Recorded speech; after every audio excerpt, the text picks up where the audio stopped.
Ce que les habitants de Wuhan redoutaient est arrivé, la ville est mise en quarantaine. C'est de cette mégalopole qu'est parti le mystérieux coronavirus en décembre dernier. Pour endiguer l'épidémie, les mesures sont drastiques.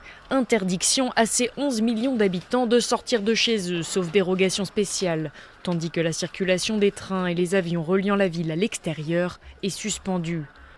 Les autorités sanitaires déplorent déjà de nombreux morts et de nouvelles contaminations, mais aussi la mutation du virus. Face au risque de propagation, l'Organisation mondiale de la santé a réuni son comité d'urgence pour décider si le nouveau virus constitue une urgence de santé publique de portée internationale. Le verdict était très attendu ce mercredi soir, mais le directeur général a demandé un délai supplémentaire. La décision de déclarer ou non une situation d'urgence internationale est quelque chose que je prends extrêmement au sérieux et que je suis prêt à faire seulement lorsque nous serons en possession de tous les éléments et de toutes les preuves. Ce mercredi matin, les autorités chinoises ont expliqué qu'il était encore trop tôt pour comparer ce nouveau coronavirus au SRAS de 2002-2003 qui avait tué plus de 700 personnes, disant qu'il était encore trop tôt de le comparer en termes de mortalité. Par contre, des scientifiques chinois ont publié un rapport ce mercredi expliquant que le nouveau coronavirus est plus faible que le SRAS, mais tout aussi contagieux. Nous, la situation, c'est qu'on devrait être rapatrié demain ou après-demain. Situation que moi ne me convient pas. En tout cas, c'est normal qu'ils rapatrient les Français. Moi, c'est un rapatriement que pour l'instant, j'ai refusé parce que moi, je suis entrepreneur. J'ai des responsabilités ici, à savoir que j'ai une équipe de 14 personnes. Même si tout est fermé, que le climat, que les rues sont vides, que les commerces sont fermés et tout, revenir pour être en quarantaine dans un lieu qu'on ne connaît pas pour une période indéterminée, parce qu'on parle de 14 jours, mais ça peut, si par malheur un d'entre nous dans l'avion ou ailleurs a été contaminé avant ou pendant le confinement en quarantaine en France, les 14 jours peuvent se transformer en un mois. Donc voilà, moi pour l'instant je me sens plutôt en sécurité, je sors pour faire mes courses. Il n'y a pas du tout de cas de pénurie pour l'instant. Donc voilà, moi je sors pour promener mon chien, pour faire mes courses. Voilà, aujourd'hui il faisait assez beau, donc c'était plutôt agréable, même si les rues sont vides. Une ville mise à l'arrêt. À Codogno, à l'est de Milan, l'ensemble des magasins et restaurants sont fermés par ordonnance régionale. Parmi ces nouveaux cas, un homme de 38 ans hospitalisé ici, à Lodi, dans un état grave dans la nuit de jeudi à vendredi. Sa femme enceinte est également testée positive au virus, ainsi que plusieurs personnes de leur entourage. Très vite, les autorités déclenchent l'alerte. Une dizaine de villes au sud-est de Milan sont confinées, les compétitions sportives annulées pour les prochains jours. L'inquiétude également, plus à l'est, en Vénétie. Un homme âgé de 78 ans est décédé vendredi soir. Son profil et son parcours n'ont rien de rassurant. Il n'a en effet jamais mis les pieds en Chine, n'a jamais été en contact avec un malade connu. En revanche, il était hospitalisé depuis une dizaine de jours pour une autre pathologie. L'hôpital a immédiatement été fermé. Plus de 4000 personnes vont être testées dans les prochaines heures. Regardez la une de la Stampa, tutto il nord ostaggio del virus, tout le nord otage du virus, car c'est dans le nord du pays que plusieurs villes sont placées en quarantaine, essentiellement autour de Codogno, principal foyer d'infection. La moitié de l'Italie placée en quarantaine, écrit carrément alarmiste la Repubblica, la Mezza Italia, avec des photos que vous voyez ici de la protection civile, du carnaval de Venise, le carnaval qui a été arrêté prématurément, et puis des habitants de Lombardie qui se ruent dans les supermarchés. Le pays est touché par la panique contagiati. Et cette inquiétude, elle dépasse les frontières italiennes maintenant. Oui, bien sûr. Ouest France, le grand quotidien régional de l'ouest de la France, titre « Le coronavirus se propage en Italie », avec ici une ambulance italienne. Et puis l'Europe est inquiète. Et chez nous, en France, comment est-ce qu'on réagit ? Se préparer au pire concernant le coronavirus. Voilà l'objectif affiché du gouvernement. Réunis hier autour d'Édouard Philippe, les principaux ministres concernés se tiennent prêts à lutter contre une éventuelle épidémie. Nous agissons vite, nous agissons fort pour faire face à la menace épidémique. Nous agissons en anticipation, nous agissons en nous adaptant aux différentes situations et nous prenons toutes les mesures qui sont nécessaires pour assurer la sécurité des Français. Une opération qui passe par une stratégie de planification, une meilleure disponibilité des tests de diagnostic et des masques de protection, ainsi qu'un plus grand nombre d'établissements de santé mobilisés. Nous aurons 109 établissements de santé qui seront mobilisés, les 38 de la première ligne et les 70 complémentaires de la deuxième ligne, l'idée étant qu'il y ait au moins un établissement par département, siège du SAMU, qui soit capable de prendre en charge un patient infecté par le coronavirus. Nous continuons à déconseiller fortement les voyages non nécessaires hors de la zone euro et au sein de la zone euro dans les zones classées orange, les zones à risque. Nous avons également décidé une série de mesures raisonnables mais plus contraignantes que jusqu'alors. D'abord, il faut rappeler que les mesures de prévention qui sont efficaces au quotidien, ces fameuses barrières, doivent être le plus largement diffusées. Je les rappelle à nouveau, on se lave les mains très régulièrement. La principale voie de transmission, de manière majeure, ce sont les mains. On tousse donc et on éternue dans son coude, on utilise des mouchoirs à usage unique, on évite les poignées de main et quand on est malade, on reste chez soi. Je rappelle que personne, et je le redis et je le redirai chaque jour parce que c'est important, personne n'a besoin de porter un masque si un médecin ne vous demande pas d'en porter un. Enfin, toujours avec l'objectif de limiter la diffusion du virus par le brassage des populations, le gouvernement a décidé d'adopter une politique de prévention plus stricte en ce qui concerne les rassemblements. Dans les clusters, je l'ai dit, dans l'Oise et dans la commune de La Balme en Haute-Savoie, tous les rassemblements seront interdits jusqu'à nouvel ordre. Sur le reste du territoire national, tous les rassemblements de plus de 5000 personnes en milieu confiné seront annulés et les préfets recevront des indications pour annuler également, en lien avec les maires, les rassemblements, y compris en milieu ouvert, quand ils conduisent à des mélanges avec des populations issues de zones où le virus circule possiblement. Le match de football entre Lyon et Saint-Étienne se tiendra car il est à la fois en dehors des zones de cluster et en dehors de lieux confinés. Le coronavirus gagne du terrain. Quasiment toutes les régions sont touchées par le virus. Seules épargnées pour l'instant, la Corse et la région Centre. 3 départements concentrent des cas groupés. L'Oise, la Haute-Savoie et plus récemment le Morbihan, où 13 cas viennent d'être détectés. En Haute-Savoie, c'est un chef d'entreprise qui a contracté le virus lors d'un voyage en Italie, mais il a été placé en isolement tardivement et a contaminé plusieurs personnes de son entourage. Je suis l'infectiologue épidémiologiste à Santé publique. Pour cette équipe d'épidémiologistes, c'est la course contre la montre pour tenter de retracer les dernières interactions du patient zéro. Donc, dans l'Oise, 2 malades ont été identifiés, dont une personne qui en aurait contaminé 9 autres. Pour autant, on ne connaît pas le patient zéro. Certaines écoles de la zone sont fermées depuis lundi matin. Dans le Morbihan, dernier foyer en date, on est un peu abasourdi. 2 nouveaux cas ont été détectés à Crac, Carnac, Auray et Saint-Philibert. Pourtant, aucun patient ne s'est rendu dans une zone à risque. Dans la région, tout rassemblement collectif est interdit et plus de 5000 élèves sont privés de cours jusqu'au 14 mars prochain. La liste des pays affectés ne cesse de s'allonger, plus de 30 dans le monde, avec des nouveaux cas notamment signalés au Bahreïn, en Afghanistan et en Irak. À l'échelle nationale, tous les rassemblements de plus de 1000 personnes sont désormais interdits. Les préfets, les ministères feront remonter une liste d'événements considérés comme utiles à la vie de la nation. Parmi les exceptions, les transports en commun qui restent pour le moment ouverts au public. Les manifestations et les concours ne sont pas non plus concernés par cette mesure. Dans les 2 départements les plus touchés par le coronavirus, l'Oise et le Haut-Rhin, tous les établissements scolaires resteront fermés durant 2 semaines dès ce lundi. Une disposition qui concerne plus de 300 000 élèves. Les rassemblements de plus de 50 personnes sont quant à eux interdits. Toutes ces mesures ont également été prises à Ajaccio, en Corse, où au moins une vingtaine de cas de coronavirus ont été recensés.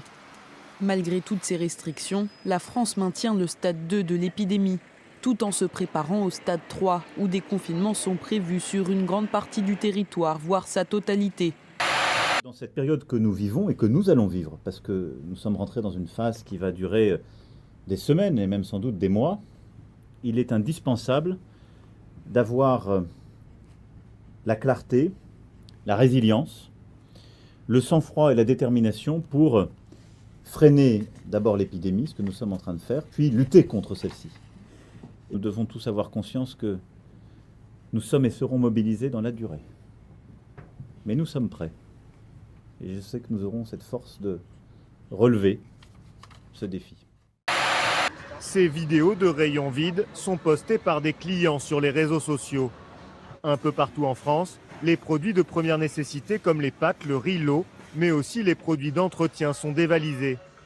Devant ce supermarché de l'Oise, certains admettent faire des stocks par peur d'une pénurie liée au coronavirus. Je ne sais pas ce que ça va donner à long terme, donc faut prévoir. Les gens, ils viennent, ils remplissent des caddies et ils repartent. Ils ont peur qu'il n'y a plus rien, que les magasins soient pas ravitaillés. Donc ça va être la course contre la montagne. Une peur irrationnelle, répondent les grands distributeurs. Ils expliquent qu'une grande partie des biens de première nécessité sont produits en France. Il n'y a donc aucun risque de pénurie. Faire des réserves peut par contre créer quelques difficultés d'approvisionnement par endroit. C'est une situation d'extrême tension que vivent les autorités pénitentiaires italiennes depuis hier. Les mesures de précaution décidées par le gouvernement italien contre le coronavirus, notamment la suspension des visites familiales, ont soulevé la colère des détenus dans plusieurs centres pénitentiaires du pays. Des mutineries particulièrement violentes ont éclaté dans la prison de Modène. C'est en Émilie-Romagne, dans le nord du pays. Selon l'agence de presse italienne ANSA, la révolte aurait fait 6 morts dans cette prison, et dans la prison de Foggia, une vingtaine de détenus se seraient évadés. Des révoltes qui ont eu lieu dans 27 prisons différentes du nord au sud du pays, de Naples à Salerne, à Rome, à Milan, où sont en cours toujours les révoltes. La situation donc extrêmement tendue. Le pays semble plongé dans une spirale négative qui se prolonge de jour en jour ici en Italie. Natalia, comment ça se passe dans les régions placées en quarantaine dans le nord? Est-ce que les Italiens respectent le confinement? Alors c'est compliqué, très compliqué, la mise en œuvre de ce dernier décret du gouvernement qui prévoit des mesures de confinement dans l'ensemble de la région Lombardie et dans 14 provinces du nord de l'Italie. Dans la gare de Milan, aujourd'hui, on a vu l'armée, la police qui font des contrôles. Chaque passager doit justifier du motif de son voyage, doit remplir une autocertification. Cela prend du temps. De longues files se forment de passagers qui veulent quitter la ville. C'est exactement ce que voulaient éviter les autorités sanitaires, des rassemblements et des files dans lesquelles la distance minimum de sécurité d'1 mètre entre chaque personne n'est pas respectée. Et d'autres régions italiennes comme le Latium ont décidé que les passagers, les personnes qui viennent du nord de la péninsule ou qui soient passés par les régions Lombardie ou Vénétie dans les 14 derniers jours devront se mettre en quarantaine, une mesure drastique mais difficile, très difficile à appliquer. La bonne conduite à avoir est de rester chez soi. Chacun doit prendre ses responsabilités. Ces mesures de confinement, déjà déclarées pour les régions du nord de l'Italie, s'appliqueront à l'ensemble du territoire. Très bien, donc un scoop de dernière minute, une nouvelle très importante. Les Chinois, qui sont ceux qui vont le plus vite, qui sont les plus pragmatiques, plutôt que de chercher un vaccin ou une nouvelle molécule qui soigne le coronavirus, on fait ce qu'on appelle du repositioning, c'est-à-dire tester les molécules qui sont anciennes, qui sont connues, qui sont sans problème de toxicité, pour les tester contre leur nouveau virus. Ils l'ont testé contre leur nouveau virus, ils ont trouvé, comme ça avait été trouvé sur le SARS et oublié, que sur leur nouveau virus, leur nouveau corona, la chloroquine est active in vitro. J'avais été interviewé par la télévision chinoise, on m'a demandé le conseil que je donnais aux Chinois et ce que j'attendais des Chinois, que je considère comme les meilleures équipes de virologie au monde. Je leur ai dit, j'espère que très très vite, les Chinois nous donneront les résultats d'une première étude sur l'efficacité de la chloroquine sur les coronavirus, et ça vient de sortir. Donc c'est efficace sur les coronavirus, avec 500 mg de chloroquine par jour, pendant 10 jours. Il y a une amélioration spectaculaire et c'est recommandé pour tous les cas cliniquement positifs d'infection à coronavirus chinois. Donc c'est une excellente nouvelle, c'est probablement l'infection respiratoire la plus facile à traiter de toutes, la moins. Et donc c'est pas la peine de s'exciter, il faut travailler. C'est pas la peine de s'exciter, de promettre les vaccins dans 10 ans, il faut travailler, voir les molécules potentiellement actives et qui sont immédiatement disponibles sur le marché. La seule chose que je vous dis, faites attention, il y aura bientôt plus de chloroquine dans les pharmacies. Question très brièvement, certains médecins disent que la chloroquine, qui est le principe actif de la nivaquine, le anti-malaria, est très efficace. Il l'a été contre le SRAS, il pourrait l'être contre le coronavirus. C'est vrai ou faux? Alors, très simple. Ouais, très simple, mais c'est effectivement très précis parce que tous les spécialistes que j'ai vus hier disent la chloroquine, à chaque fois qu'il y a un nouveau virus, il y a un type pour raconter que ça va marcher. Il se trouve que la chloroquine marche très bien dans une éprouvette et elle n'a jamais marché chez un être vivant. Donc, Monsieur Poirette, vous n'êtes pas une éprouvette. Donc, ne croyez pas que en mettant de la chloroquine, vous allez vous protéger. En revanche, continuez à ne pas me serrer la main. Professeur, pour revenir à cette proposition d'utilisation de la chloroquine comme traitement pour le coronavirus, que pensez-vous? Comment se fait-il qu'il y ait un débat d'experts actuellement, un débat entre scientifiques et médecins, quant à l'utilité et à l'efficacité de ce traitement? Écoutez, je pense qu'il y a un malentendu que l'on peut concevoir quand on ne fait pas partie du monde scientifique et qu'on appelle ça la communauté scientifique ou les experts au sens large. Chez nous, il y a une évaluation de ce qu'est les experts. Alors, je vais vous montrer. Par exemple, le site le plus simple d'utilisation, qui est un site international, hein, c'est pas à nous, pour identifier ce qu'est un expert. Donc vous tapez sur Google, sur Internet, Expertscape, et puis dedans, donc Expertscape, vous rentrez le mot-clé. Pour les maladies infectieuses transmissibles, ça s'appelle Communicable Disease.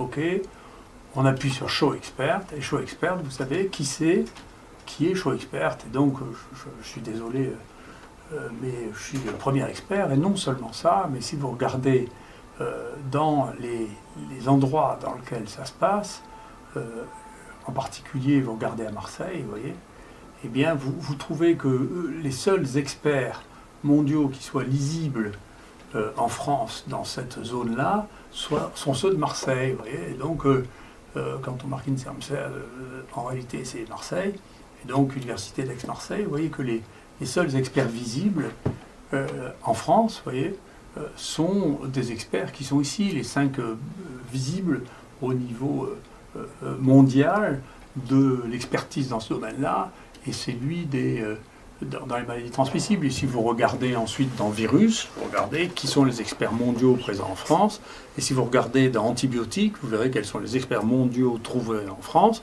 et si vous regardez à Communicable Disease Emerging, vous verrez que les seuls experts mondiaux sont à Marseille, de France sont à Marseille.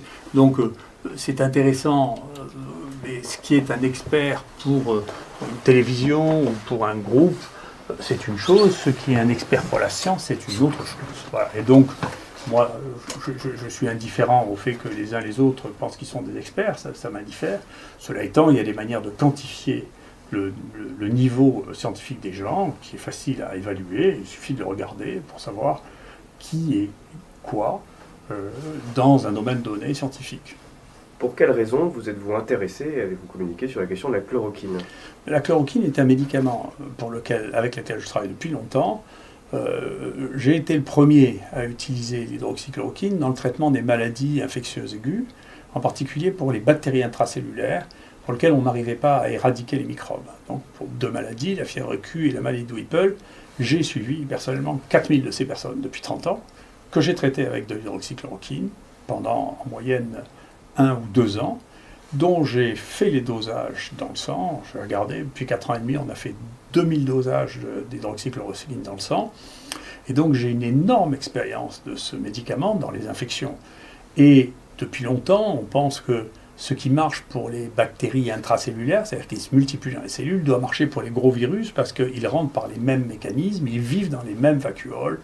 Et la chloroquine influence le sac dans lequel se logent les microbes qui rentrent dans les cellules. Et donc ça fait 13 ans qu'on a écrit notre première revue avec Jean-Marc Rollin sur l'usage potentiel de la chloroquine dans les infections virales. Et ensuite on a suivi ce sujet, et quand les Chinois ont publié leurs tests sur le coronavirus chinois, dans le journal Cell, hein, c'est pas de la fantaisie, c'était le 4e coronavirus qui était testé pour la chloroquine.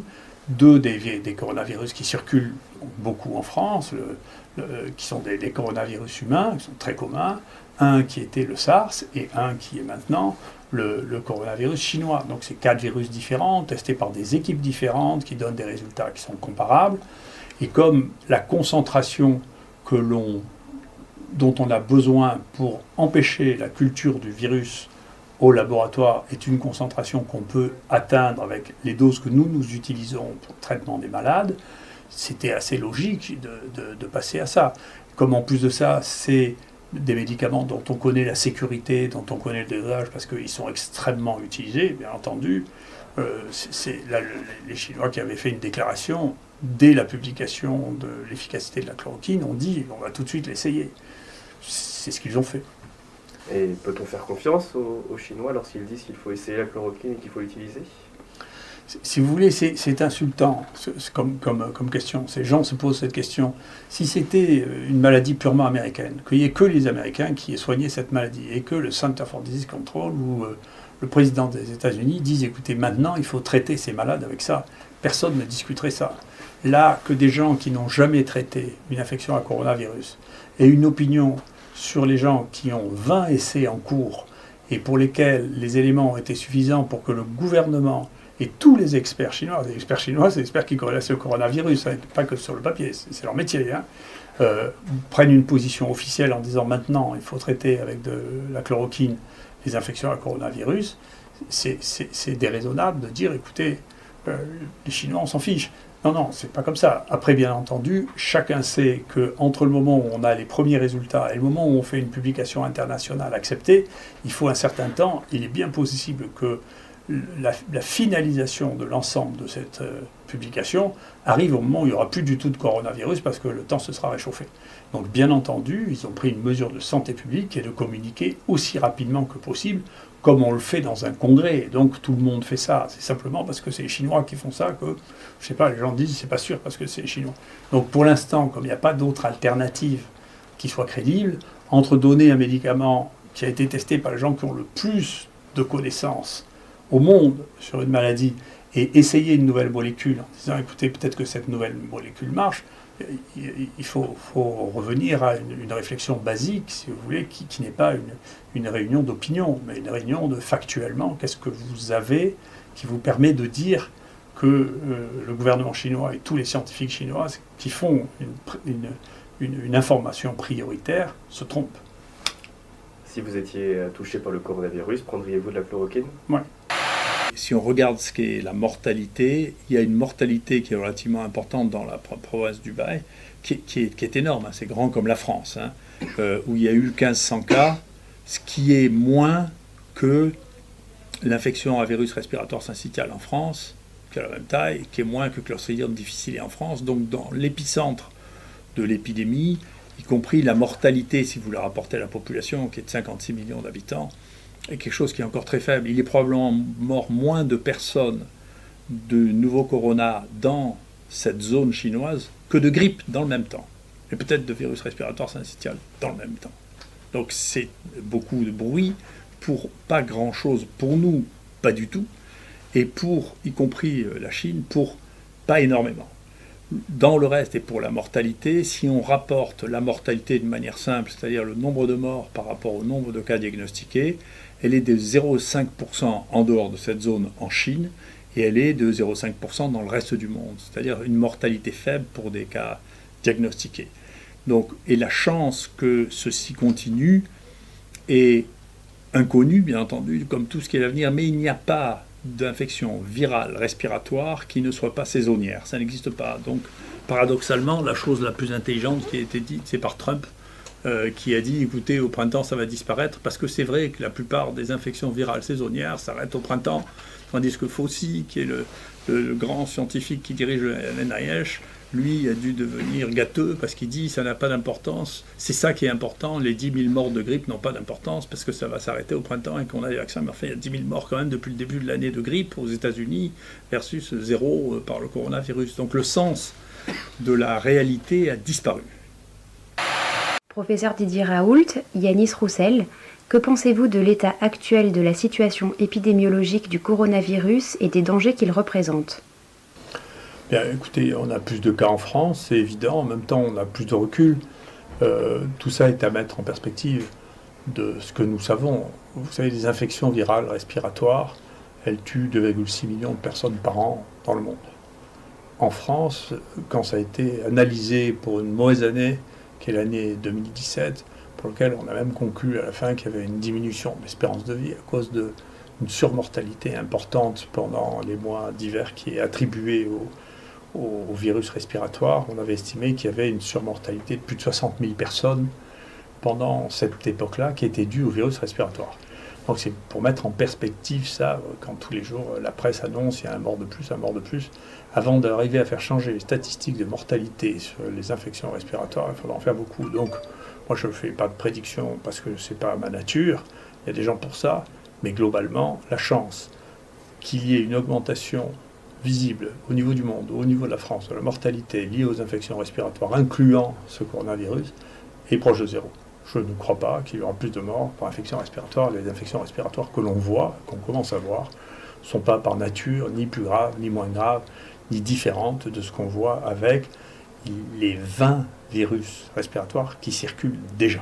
Et donc son devenir, soit il deviendra le 21e virus respiratoire qui sévira pendant la saison froide, soit il disparaîtra purement et simplement comme le SARS ou s'arrêtera à des zones limitées comme le MERS coronavirus. Est-il plus dangereux que les autres coronavirus? Alors à l'IHU Méditerranée Infection, nous avons un laboratoire de diagnostic qui en routine analyse des prélèvements de patients hospitalisés à Marseille. Et ce que nous pouvons constater depuis que nous mettons en place des analyses systématiques depuis le début de 2020 concernant le coronavirus, c'est que 543 prélèvements ont été testés positifs à une souche de coronavirus qui circule en Europe, les cas de souches étant la souche HKU1, la souche E229, la souche OC43 et la souche NL63. Et parmi ces 543 patients testés positifs, il y en a 2 qui sont décédés. Et auparavant, nous testions déjà les coronavirus. Et de la même manière, nous avons eu en tout 770 prélèvements positifs entre 2013 et 2019 sur le coronavirus, avec 8 patients qui sont décédés. Tout ça nous permet de dire qu'il y a une mortalité qui est autour de 0,8% des coronavirus européens qui circulent en Europe. Et cette mortalité est à comparer au 1,3% qui représente la mortalité du coronavirus chinois dans les pays de l'OCDE. Parce que les maladies et les infections respiratoires, le pronostic des infections respiratoires dépend de la qualité de soins, de la qualité des soins et de l'accès aux soins dans les pays dans lesquels ils sont diagnostiqués. Et ce que l'on constate, c'est dans les pays développés, la mortalité du coronavirus chinois n'est pas particulièrement différente de la mortalité des coronavirus qui circulent habituellement et qui sont très répandus en Europe. D'ailleurs, la réflexion collective qui est en train de se mener nous laisse tous penser, quand les gens veulent bien prendre un peu de recul, que la mortalité va probablement être du même niveau que la mortalité de la grippe. Donc ce n'est pas quelque chose qui est particulièrement impressionnant. C'est contagieux, ça n'a pas la même contagiosité en fonction des endroits, parce que on commence à le voir chez les gens qui ont cette maladie, pas nécessairement les plus malades. Il y a des gens qui excrètent des milliards de particules virales, ceux-là sont contagieux. Il y en a qui, en dépit du fait qu'ils sont malades, vont excréter 1000 fois moins de virus et donc représentent un risque de contagion qui est moindre. Quelles sont les perspectives de traitement désormais? Alors, on vient, nous, d'avoir notre projet de recherche sur l'hydroxychloroquine accepté et qu'on met en place, avec 2 objectifs. Un, améliorer la prise en charge clinique qui est pour les patients qui présentent une pathologie qui sont relativement graves, et d'autre part, voir si on arrive rapidement, parce que c'est ce que les Chinois ont dit, à faire diminuer le portage viral. C'est-à-dire quand le portage viral naturel se situe apparemment aux alentours de 12 jours, M. Zong a rapporté que sous chloroquine, le portage viral était réduit à 4 jours. Et donc on espère confirmer ces données parce que ça permettra en particulier pour ceux qui sont porteurs de quantité de virus considérables de diminuer cette charge virale et le risque de contamination secondaire.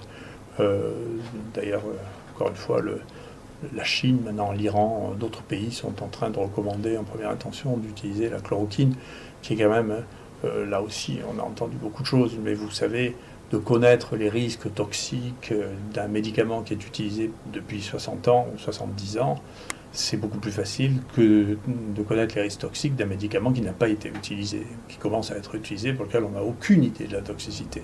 Donc le risque n'est pas du tout de même nature. Et encore une fois, nous allons utiliser l'hydroxychloroquine. Écoutez, il n'y a pas un livre de médecine au monde qui ne rapporte pas 2 des traitements que j'ai inventés pour le traitement de maladies infectieuses avec de l'hydroxychloroquine. Donc ceux qui parlent de l'hydroxychloroquine dans les maladies infectieuses et qui n'en connaissent pas l'usage ne lisent pas les livres de référence.